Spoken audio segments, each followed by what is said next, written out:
Sedang viral visual penembakan bantuan kemanusiaan untuk warga Gaza yang dilaporkan ini ratusan warga Gaza ini tewas. Untuk bisa membahasnya sudah bersama saya pengamat hubungan internasional Universitas Pajajaran Teguh Resasya. Pak Teguh, terima kasih atas waktunya, Pak. Pak, ini Selamat bagaimana? pagi. Selamat pagi, Pak. Pak Teguh, bagaimana melihat peristiwa penembakan yang baru saja terjadi pada Kamis lalu di penyaluran bantuan kemanusiaan untuk warga Gaza ini, Pak? Eh, ini merupakan tragedi ya, dan benar-benar mengagetkan dunia. Kalau saya perhatikan BBC sendiri, koran Inggris yang selama ini bersikap bermain di tengah, itu sangat keras ini. 2 jam lalu BBC mengatakan Israeli Gaza War, more than 100 reported killed in crowd near Gaza aid convoy. Ini adalah judul dari naskah yang dibuat BBC 2 jam lalu, dan dia dengan jelas mengatakan 112 itu wafat dan 760 meninggal. Dan hal yang sama juga dibuat oleh Guardian, koran Guardian. Jadi BBC dan Guardian ini sangat berwibawa di wilayah Anglo-Saxon.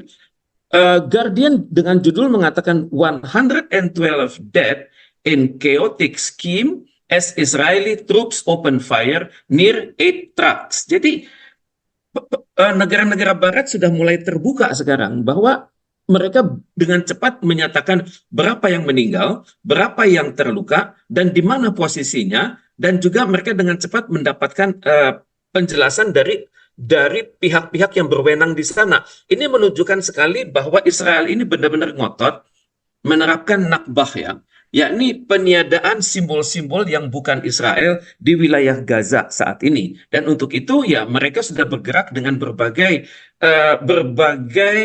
aksi penyerangan yang sangat sistematis. Kalau kita perhatikan video yang beredar, ini merupakan suatu tindakan yang benar-benar terarah dan sudah tidak lagi membedakan siapakah sasaran tersebut, apakah kalangan sipil maupun kalangan militer. Ini benar-benar membuktikan bahwa mereka sedang menjalankan nakbah, yakni pembasmian apapun juga manusia, kemudian infrastruktur, dan juga penamaan situs-situs terserah. Pokoknya yang bukan berlabel Jewish itu harus dibereskan. Dan sampai saat ini saya belum melihat bagaimana sikap resmi dari kepala kepala negara di Amerika Serikat maupun di Uni Eropa, karena pembasmian manusia ini sudah sampai pada suatu level genosida, persis seperti yang dikatakan oleh Bu Retno baru-baru ini di Majelis Umum PBB. Oke, Pak Teguh, selain dari media-media media-media Barat yang selama ini menekan, juga kita tahu bahwa baru saja ini PBB ini melakukan rapat darurat untuk bisa membahas ini, Pak Teguh. Bagaimana rapat ini bisa akhirnya nantinya menghentikan serangan-serangan yang dilakukan oleh Israel, Pak Teguh? Rapat ini mungkin akan berujung ya, harapan kita semua berujung kepada suatu resolusi di Majelis Umum maupun di Dewan Keamanan PBB. Tapi kalau saya perhatikan, tidak ada terlihat gerak cepat dari negara-negara OKI, negara-negara GNB, maupun juga komunikasi antar pimpinan di negara ASEAN. Kita belum dengar ini. Ini masih 2 jam kritis, 2 jam di mana para kepala negara, menteri luar negeri masih memerlukan informasi awal yang mendalam ya. Tapi kalau sekiranya dalam 6 jam ini sudah terjadi, misalnya pertemuan walaupun webinar ya antara menteri luar negeri, ASEAN, OKI maupun GNB ataupun negara-negara MIKTA misalnya, maka kita bisa berharap akan segera dihidupkan di Dewan Keamanan PBB. Tapi untuk kesekian kalinya kita akan berhadapan dengan Amerika Serikat yang sangat risih dan enggan menggunakan kata kunci yang keras atas Israel.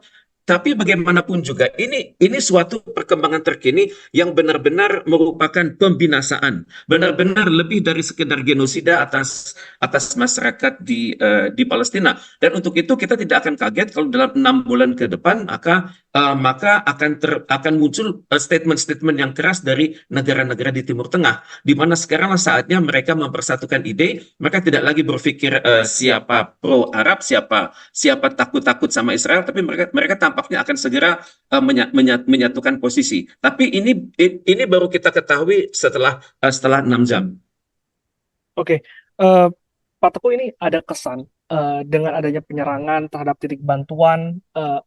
kemanusiaan untuk warga di Gaza ini, sebetulnya apa sih Pak yang membuat Israel ini begitu kuat, sulit untuk dihentikan, dan juga ini melakukan hal-hal yang tadi Pak Teguh mengatakan bahwa sangat mengejutkan ini Pak. Ya, memang kita harus akui ya, sekarang Benyamin Netanyahu ini berada pada posisi yang gamang ya. Jadi kesempatan dia untuk mempersatukan masyarakat Israel, kemudian kekuatan oposisi dan kekuatan pemerintah, dan hanyalah dengan melanjutkan aksi ini begitu. Aksi ini hanya akan berakhir kalau Benyamin Netanyahu jatuh. Dan ini yang benar-benar diikhtiarkan oleh kalangan oposisi di Israel, kemudian juga persatuan dari veteran-veteran di Israel dan juga orang tua yang anak-anaknya terlibat dalam perang. Jadi kita kelihatan bahwa dalam aksi perang itu Israel menang, tapi di dalam pertempuran kecil itu terlihat bahwa gerilyawan Palestina itu mampu melakukan perannya secara sangat sistematis, sangat efisien, dan mereka menghancurkan tank-tank Israel yang sangat terkenal itu. Maka bahkan dalam seminggu terakhir kita perhatikan bahwa Israel akan mengubah strategi atas perang, dan mungkin untuk itulah dia menggunakan cara-cara yang baru, yakni menyerang masyarakat sipil. Saya perhatikan dukungan Amerika Serikat pada Israel itu akan tetap, paling tidak di Dewan Keamanan PBB, di mana akan sulit terlahir sebuah resolusi, dan juga kalaupun resolusi itu keluar, maka kata kuncinya akan sangat lunak. Tapi mengingat citizen journalism saat ini, di mana siapapun negara tidak bisa mengelak dari perilaku jahatnya dimanapun dia berada, maka saya perhatikan gelombang demonstrasi di masyarakat di berbagai belahan bumi akan menjamur, tidak terkecuali di Amerika Serikat dan juga di negara-negara Uni Eropa. Ini merupakan suatu bukti nyata bahwa Israel yang selama ini dilindungi oleh negara mereka diperlakukan dengan lunak, ternyata melakukan suatu kebiadaban yang luar biasa dalam abad ini. Apakah dengan Amerika Serikat sebagai sekutu kuat dari Israel ini yang membuat akhirnya posisi Israel ini kuat, dan juga tadi Bapak mengatakan bahwa di Dewan Keamanan sendiri sulit tercipta resolusi jika di sana ada Amerika Serikat, Pak Teguh? Betul. Inilah yang membuat negara-negara dunia berpikir ya bahwa struktur Dewan Keamanan PBB itu hendaknya direvisi. Karena di situ Amerika Serikat senantiasa pro terhadap Israel, dan kalau bisa melunakkan kata-kata kunci yang akan digunakan bukan hanya di Dewan Keamanan tapi juga di Majelis Umum PBB. Maka ini merupakan kesempatan bagi negara-negara di dunia untuk melakukan sebagian menggunakan kata reformasi PBB, sebagian menggunakan kata kunci restrukturisasi PBB, tapi intinya Dewan Keamanan ini sudah tidak adil lagi, di mana anggota-anggotanya itu kan sangat pro Barat, terutama sekali Amerika Serikat, Inggris, dan Perancis, dan di satu sisi sedangkan Cina dan Rusia berada pada posisi yang lain. Kita belum mendengar saat ini bagaimana sikap resmi dari Rusia dan Cina, tapi setidaknya Rusia dan Cina itu terbiasa membangun koalisi moral yang bersama. Jadi kalau misalnya nanti dalam draft resolusi itu ada sikap yang lunak dari Amerika Serikat, maka biasanya Rusia dan Cina itu meminta penggunaan kata-kata kunci yang lebih keras. Misalnya bukan hanya peniadaan serangan, tapi juga tidak mustahil akan berani menggunakan kata kunci genosida, juga menggunakan time frame atau batas waktu agar Israel menarik diri dari wilayah-wilayah yang dikuasainya. Pak Teguh, kalau misalkan Pak Teguh melihat bahwa berarti saat ini apakah yang diharapkan ini hanya perundingan di Dewan Keamanan PBB, yang di sana diharapkan Rusia dan juga China ini bisa mengimbangi kekuatan Amerika Serikat, atau ada jalan lain yang bisa dilakukan secepat mungkin untuk bisa menghentikan serangan-serangan seperti ini? Eh, ini sudah biadab ya, ini sudah penghancuran peradaban dunia ya. Hmm. Yang bisa dilakukan adalah masyarakat dunia itu hendaknya bergerak bukan hanya di PBB, tapi juga di masyarakat umum dan juga di luar PBB. Misalnya sekarang tiba saatnya organisasi yang namanya Organization of Islamic Conference itu mengkaji kembali statement mereka yang dibuat beberapa bulan silam, eh, bahwa ini sudah bahwa kegiatan ini perlu melibatkan bahwa jawaban atas genosida ini perlu melibatkan koordinasi dari semua negara dalam OIC. Kemudian juga GNB juga perlu mempersatukan diri sehingga tidak lagi terpecah-pecah berdasarkan mana yang pro Barat, mana yang menghendaki perubahan secara pelan-pelan, dan juga terutama sekali masyarakat umum. Masyarakat umum selama ini bergeraknya terpisah, maka hendaknya mereka menggunakan kata kunci yang sama, misalnya akhirin Nakbah, kemudian menggunakan kata kunci seperti PBB harus segera menggunakan harus segera menerapkan hasil-hasil resolusi dari Majelis Umum dan Dewan Keamanan PBB, dan untuk itu juga masyarakat umum harus mendesak Sekjen PBB untuk menggunakan hak prerogatifnya untuk segera mengadakan sidang istimewa di PBB itu sendiri. Jadi intinya menghadapi masalah ini, internal PBB harus bergerak, terutama sekali di Majelis Umum dan di Dewan Keamanan, dan untuk itu kembali siapa negara yang akan memprakarsai ini, siapa negara yang akan membuat draft ini begitu. Ya, itu tantangan di PBB, dan juga tantangan di organisasi lain, di Organization of Islamic Conference, itu hendaknya mereka melakukan pengembangan daripada hasil KTT beberapa bulan silam. Dan selanjutnya juga masyarakat umum, inilah kesempatan bagi masyarakat umum buat mendesak pemerintah mereka bahwa perilaku Israel ini sudah sangat menista martabat dunia, menista piagam PBB, dan juga sangat bertentangan dengan aspirasi damai dari masyarakat dunia. Terutama sekali beberapa minggu lagi kita akan menghadapi Ramadan, dan saya pikir negara-negara di Timur Tengah akan lebih tersulut emosinya pada saat dekat Ramadan ini. Oke, Pak Teguh, ini juga peristiwa ini berdekatan ataupun berlangsung ketika terjadinya adanya perundingan antara Timur Tengah, Barat, dan juga Israel dan juga Hamas, yang kemarin Presiden Joe Biden mengatakan bahwa sebetulnya ada rencana gencatan senjata yang akan dilakukan pekan depan. Bagaimana peristiwa ini mempengaruhi perundingan yang saat ini terjadi, Pak Teguh? Kalau kita bicara kata kunci dari negara-negara Barat, biasanya mereka akan menyebut kata back to square one.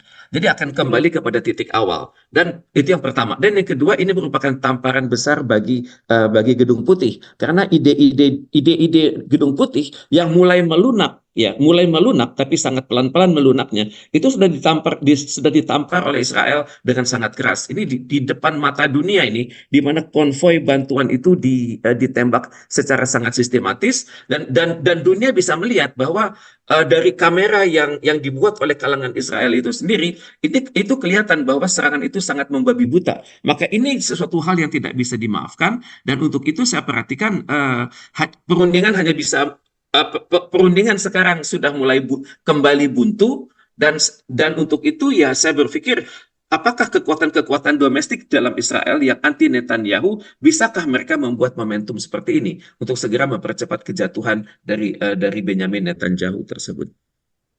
Pak Teguh, yang menjadi sorotan juga ketika Presiden Joe Biden membahas soal perdamaian di Timur Tengah ini, gestur yang dilakukan adalah sambil memakan es krim. Tentu gestur-gestur seperti ini memang ada maknanya nih. Pak Teguh melihat seperti apa makna dari memakan es krim sambil membahas perdamaian di Timur Tengah yang dilakukan oleh Joe Biden?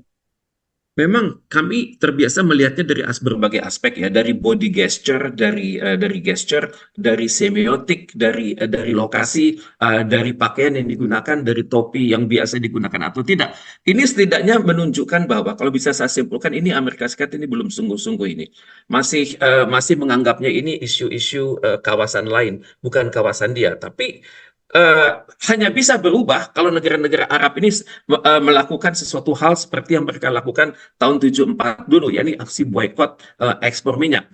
Tapi saat ini saya pikir negara-negara Timur Tengah, negara-negara Islam itu melihat seperti yang saudara katakan tadi, itu mereka melihat tampaknya ini tidak vital bagi Amerika Serikat, karena tentunya suatu statement itu hendaknya dibuat di kantor yang representatif, dengan pakaian yang formal, dengan simbol-simbol kenegaraan Amerika Serikat di belakangnya. Syukur-syukur ada simbol konstitusi Amerika Serikat yang menyatakan il pluribus unum misalnya ya. Jadi kata-kata kunci seperti ini tidak kelihatan di setting pada saat Presiden Amerika Serikat menggunakan statement tersebut.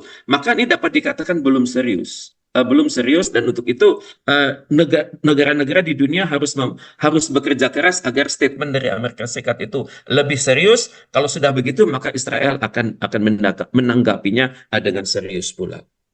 Oke, secara yang paling ekstrim ini, Pak, apa yang bisa dilakukan oleh PBB, warga dunia dan juga pemerintah pemerintah Indonesia Pak untuk bisa berkontribusi menghentikan serangan di Gaza ini Pak. Ya, pemerintah Indonesia itu sudah bekerja secara optimal ya. Misalnya kita perhatikan kata-kata kunci yang digunakan itu sesuai dengan peradaban dunia, sesuai dengan piagam PBB, dan juga sesuai dengan konstitusi Indonesia sendiri. Dan ini adalah statement-statement yang selalu kita katakan secara konsisten, baik secara bilateral, regional maupun global. Itu bukan hanya dilakukan oleh pemerintah Indonesia, tapi juga oleh tokoh-tokoh kunci Indonesia. Misalnya kemarin itu mantan Menteri Luar Negeri Indonesia Hasan Wirayuda juga menyatakan kekhawatiran yang sama. Kemudian kalau saya perhatikan organisasi NGO Indonesia, organisasi riset seperti Foreign Policy Community Indonesia dan juga kampus-kampus di Indonesia juga mengatakan hal yang sama. Indonesia saya pikir sudah bekerja secara sangat konsisten, tapi yang perlu kita lakukan selanjutnya adalah menggalang koordinasi. Pertama di level ASEAN. Kedua di level di level MIKTA. Ketiga di level Indo-Pasifik. Kalau Indo-Pasifik itu kan berhasilnya kecil, tapi di level ASEAN, di level MIKTA kemungkinan besar berhasil. Kemudian di level Organization of Islamic Conference, kemungkinan besar berhasil. Digunakan di level GNB atau Non-Aligned Movement, kemungkinan besar berhasil. Jadi dalam kondisi saat ini, kita sangat menunggu ketokohan Indonesia untuk membuktikan dirinya bahwa penjajahan di atas muka dunia itu harus dihapuskan. Dan saya sangat berharap Kementerian Luar Negeri ini segera melakukan berbagai dialog-dialog bilateral, regional, dan global agar segera terlahir draft resolusi di Majelis Umum PBB. Pada saat yang sama kita juga bekerja sama dengan China dan Rusia untuk segera membuat draft di level Dewan Keamanan PBB. Ini momentum yang sangat baik untuk dunia untuk benar-benar memerhatikan saudara mereka yang hingga saat ini belum merdeka, padahal sudah dicanangkan dari tahun 1955 pada konferensi Asia Afrika di Bandung tahun 55 silam tersebut. Artinya penegasan persatuan dari organisasi-organisasi baik itu kewilayahan maupun organisasi Islam ini harus dilakukan ya Pak untuk bisa menghentikan ini semua. Betul, dan dunia masih menanti. Kalau misalnya ini belum mempan juga, ya barangkali kalangan Timur Tengah segera membatasi ekspor minyak mereka, ataupun menutup ladang-ladang minyak mereka, ataupun membuat konsesi-konsesi baru atas industri petrokimia yang dibuat oleh negara-negara barat di situ. Dan kalau tidak segera dilakukan, maka akan ada aksi-aksi terpisah. Misalnya instalasi-instalasi Amerika Serikat yang ada di Timur Tengah, misalnya di Suriah, di Qatar, itu bisa menjadi sasaran baru. Dan sebelum hal ini terjadi, ya alangkah baiknya kalau negara-negara Arab itu bersatu. Karena kalau mereka tidak bersatu, maka masyarakat bisa bertindak dengan lebih garang. Baik, terima kasih Pak Teguh. Kita nantikan bagaimana nanti dinamika yang terjadi. Semoga ini semuanya bisa selesai ya Pak. Terima kasih Pak Teguh atas waktunya. Terima kasih. Salam dari Terima kasih. Bekasi. Demikian sedang viral kali ini. Saya Glenn Joshua. Salam ECTV.